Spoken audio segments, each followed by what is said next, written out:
Hi class. In this particular chapter, we're looking at barriers in intercultural communication.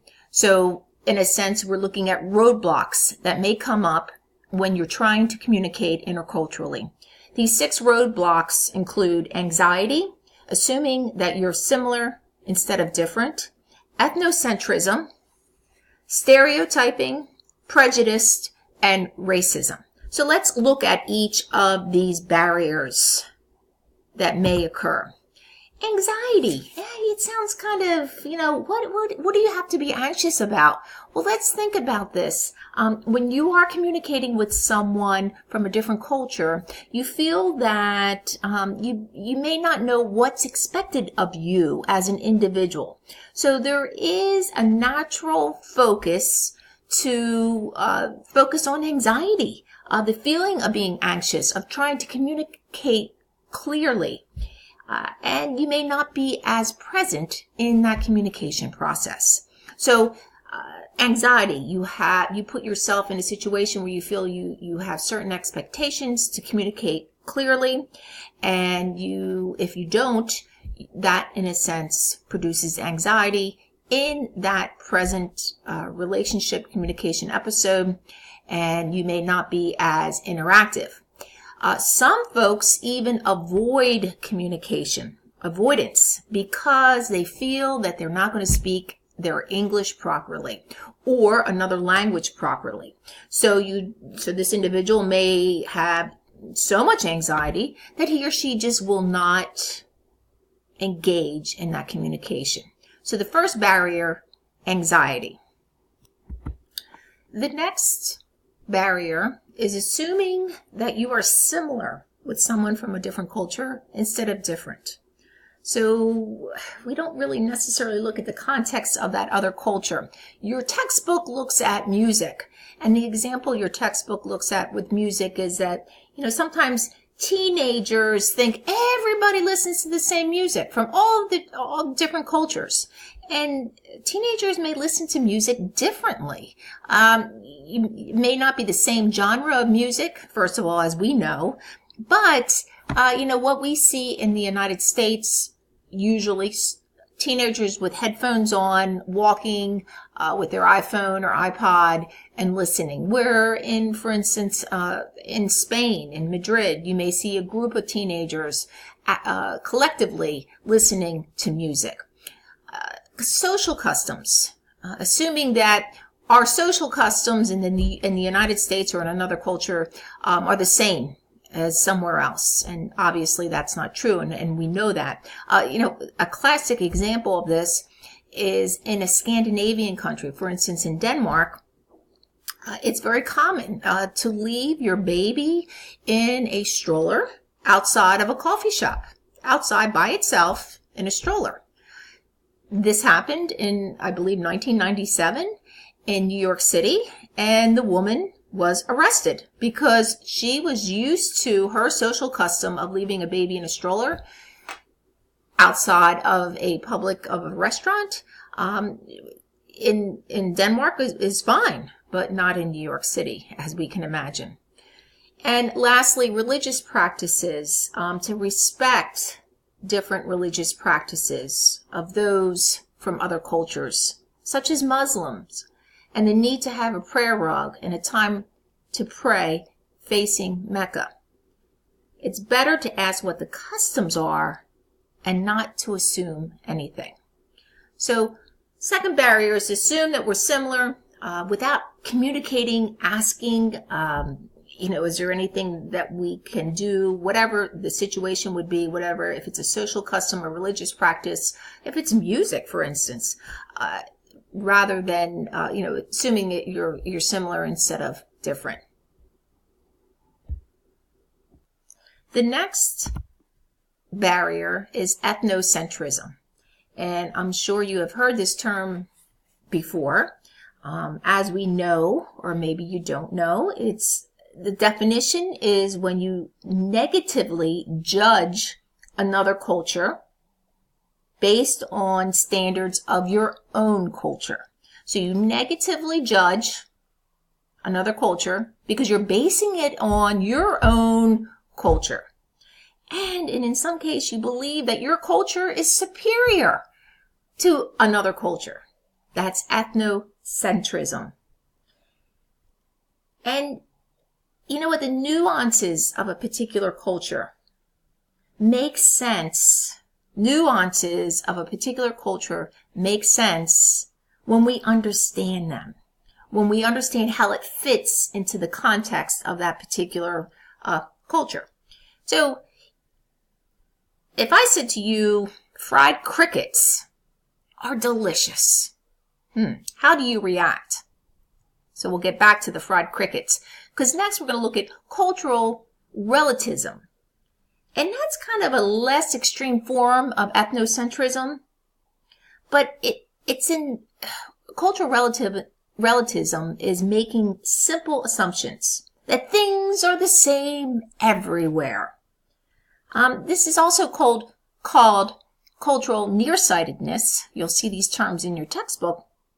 And that's taking one's own culture for granted and then neglecting or ignoring other cultures. But cultural relativism is not judging a culture to our own standards. Okay, not judging our own culture to our own standards. We should try to understand that cultural practice of other groups in its own cultural context.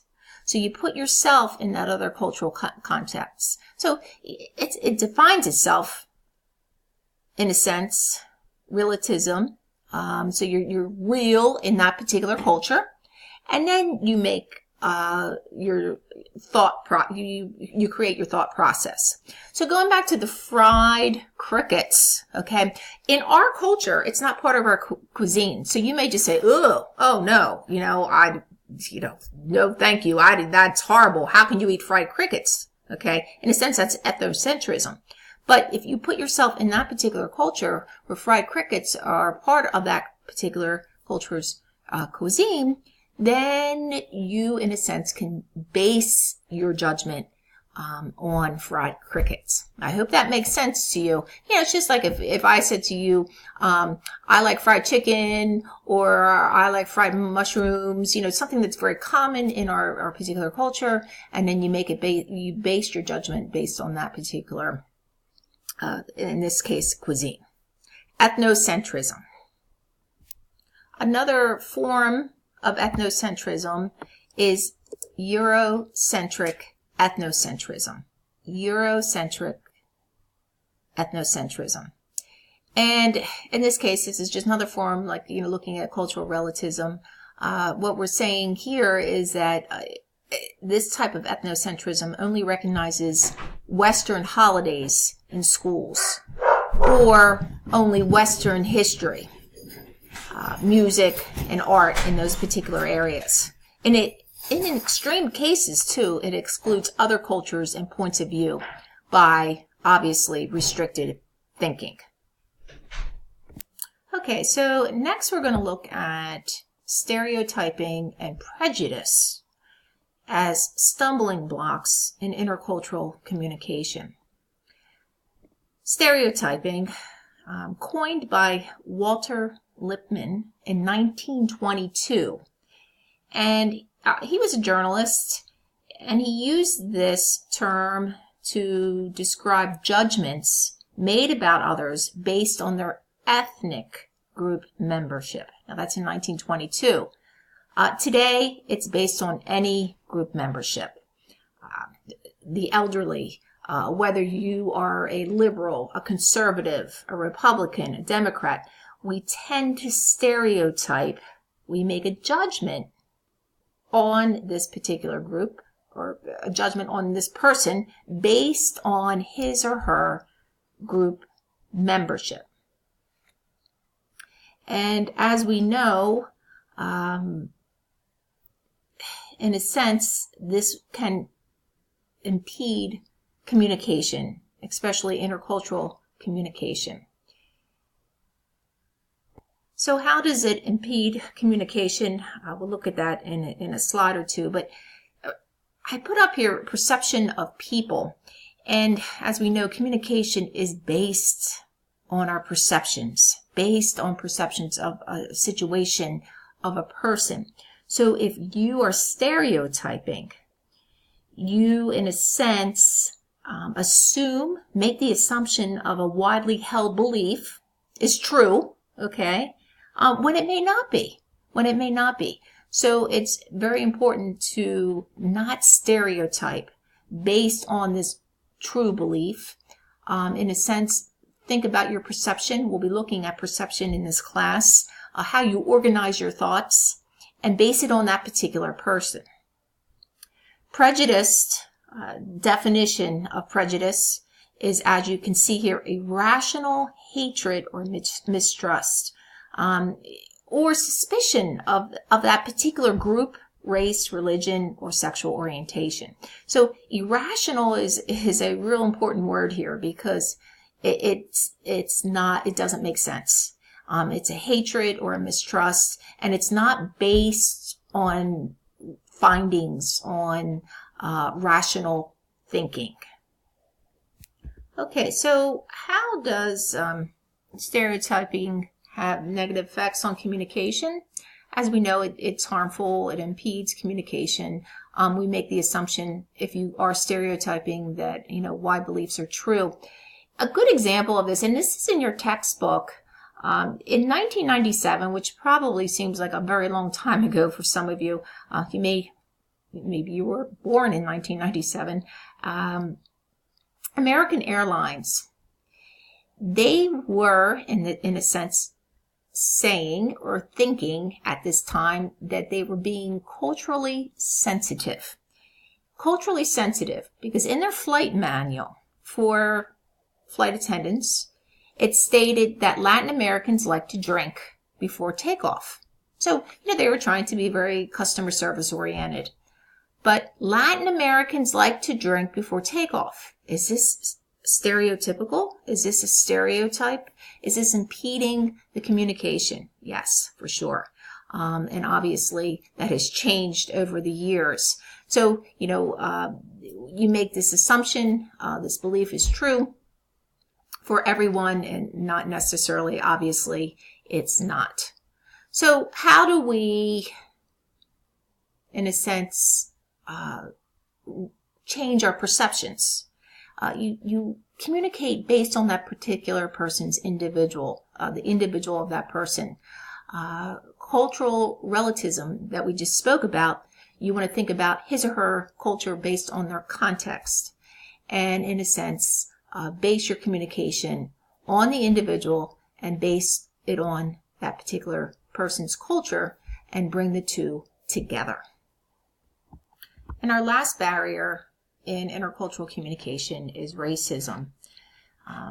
Racism goes deeper than prejudice. This includes name-calling, ethnic slurs, and communication that can change and enforce racism. So you're using words to enforce particular racism. And in a sense, it's a power on or over a group. And this can include historical situations, institutional situations, and structural structures within our society, as you know. Your textbook looks at white privilege, and there's been some confusion over what is white privilege. And Peggy McIntosh has written about white privilege, and there's been a lot of research on this particular situation, and it describes how a dominant culture empowers some. White privilege exists in the United States as well as other nations, in particular South Africa. But McIntosh used the comparison of being right-handed. You pick up a pair of scissors, you grasp a door handle, you sit at a student's desk. They are all designed for people who are right-handed. Yet right-handed people do not recognize, in a sense that's white privilege, how the world favors right-handedness. So that sums up our 6 barriers in intercultural communication. You'll see later on in this module an exercise that reinforces and reviews these 6 barriers. Have a good day.